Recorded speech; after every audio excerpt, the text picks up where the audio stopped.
We went to the computer and we did all kind of research investigations. Nothing on Lucid at first. And then we began to get some data on it. Let me tell you a little bit about this system. What it is the linking together of all computer databases and databanks throughout the world into one. Sort of a beast computer system. Now, the headquarters of the beast, I believe, is at the National Security Agency complex at Fort Meade, Maryland. What I have found out since then in my investigations, and all of this, of course, is in my book, Project Lucid, is that this gargantuan facility, I have a picture of the facility itself, the NSA, National Security Agency at Fort Meade, heavily guarded Army base there. And it is the second largest government building in the world. Only the Pentagon, they say, is larger. And I'm not sure of that. That's what they say, at least. Now, the NSA is a super secret agency. We're going to talk more about that in just a minute.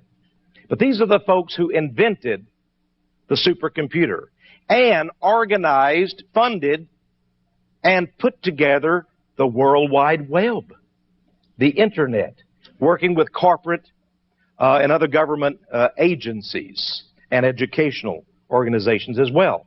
The National Security Agency. We'll discuss that more in just a moment. Let me tell you what Dr. Crusoe, and I like that name. Sounds very mysterious. Dr. Jean-Paul Crusoe. Sort of like a Peter Sellers movie name, you know? When you say Dr. Crusoe, you think of a pink panther, you know, crawling around. Well, and the amazing thing is, I found that Dr. Crusoe is from France. Yeah. Dr. Jean-Paul Crusoe is a medical doctor and a computer scientist from France. He is on the staff of Interpol, the International Crime Fighting Organization. And, according to his resume and the documentation I have, he is the representative to the United Nations, UNESCO, the most wicked and devious of all UN agencies. He is the representative to the United Nations, representative of the International Narcotic Enforcement Officers Association. You might be asking yourself, what is a Frenchman, a medical doctor, and a computer scientist on the staff of Interpol in Paris, France, a representative to the United Nations, doing in New York City, working with the president of some corporation, being funded by the Defense Department and the National Security Agency and the CIA, putting together this incredible global computer network? Isn't that strange? I mean, if you didn't believe in a New World Order, that alone would cause you to have pause, wouldn't it? It's really quite interesting. Now, I wanted to know what Lucid meant. I did notice what the article said and some other facts about it. It says Lucid is a, quote, universal information identification system. Let me repeat that. A universal information identification system. Now, I also found that in this magazine, there is a chart. And it's just a quick description of what Lucid is all about. Now, the interesting thing about this chart, it says Lucid System at the top, and at the bottom, it says a Universal Information Identification System, parentheses, Lucid Net. I noticed that the chart starts at the bottom with a nice, typical family. Because after all, these people believe in family values. Right? And there is these are like silhouettes, you know how they do in diagrams and charts. There's a mom and a dad and a little boy and a little girl. And underneath, in small letters, it says, Individuals Universal Biometrics Card. Now, we're going to look at what exactly that's all about in a moment. Now, by the way, there are arrows from the family. And in fact, right in the middle of the chart, it says Lucid Net. The Lucid Net. Now, the arrows not only connect the family, but connect the family with everything from the international criminal justice system did you know you were going to come under the international criminal justice system to the national justice system? And of course, there's Capitol Hill, all of the regulators and agencies of government. And by the way, I found in the article here, they say that this will go into place no later than the year 2000.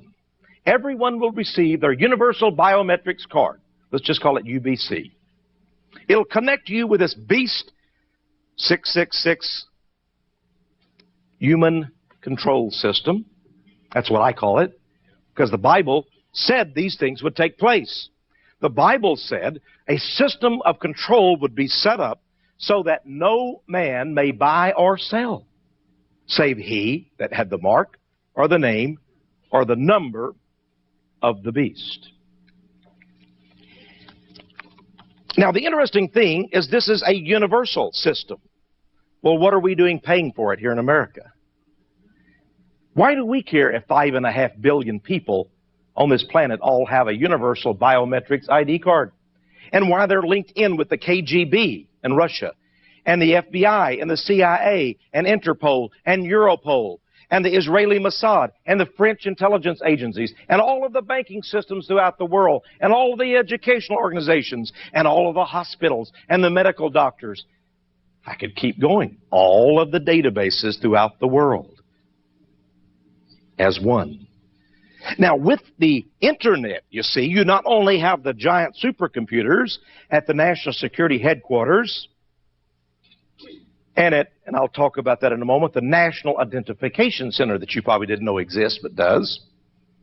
And at the National Reconnaissance Office, which you probably didn't know exists, but does. But there are these giant computer banks connected to the NSA over in Australia, and in Great Britain, and in Brussels, Belgium, and in Paris, and out of Tokyo, and on and on. They've spent billions of dollars setting up what they call the critical information infrastructure. Critical information infrastructure. You'll be hearing about that in newspapers very, very soon. President Clinton just signed an executive order setting up a cyber counter-terrorist security group to come up with ways to protect the World Wide Web. He calls it, in his executive order, the critical information infrastructure. Well, the money for these people comes from, I found out, the Defense Department's budget, part of it, but it's the black budget, part of it, that goes to the National Security Agency. Evidently, we've been spending billions of dollars for a Star Wars system. Remember that? And a organization called the Defense Advanced Research Projects Agency, or DARPA, has gotten a lot of that money. And evidently they funneled some numbers of millions of dollars to Project Lucid. To Project Lucid, this control system. Now let's go back to the meaning of the acronym Lucid. Wanting to find out what it meant, I decided just to call up Dr. Hilaris. Why not go to the source? So we did. We tracked Dr. Hilaris down. And he wouldn't talk to us. He wasn't very nice. No. He said he would not tell us what lucid meant, but we could find out perhaps if we talked directly to Dr. Jean-Paul Crusoe. So we called up Dr. Jean-Paul Crusoe. Well, he wouldn't talk to us either, but his secretary, Miss Cressita Ramos, told us that she didn't know what lucid meant. She does it just because the whole organization, is working on this project. She really doesn't know what the letters mean.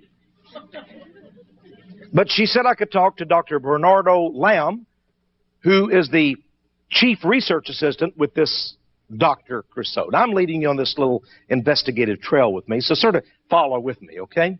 If you don't mind, just for a few moments. Dr. Lamb did tell me some interesting things. He confirmed, of course, that Dr. Crusoe is with Interpol over in Europe. And I said, well, what's he doing here? Well, he's working on some projects. I also found out that he's working not only with American computer scientists and medical doctors, but with British in New York City. And not only Advanced Technologies Group is involved, but other corporations such as a Berkmeyer Software and others. And, of course, eventually, as we're going to see, Lucid Technologies, Microsoft, Oracle, and some really top-level corporations are involved in this because there's money. Imagine 5.5 billion people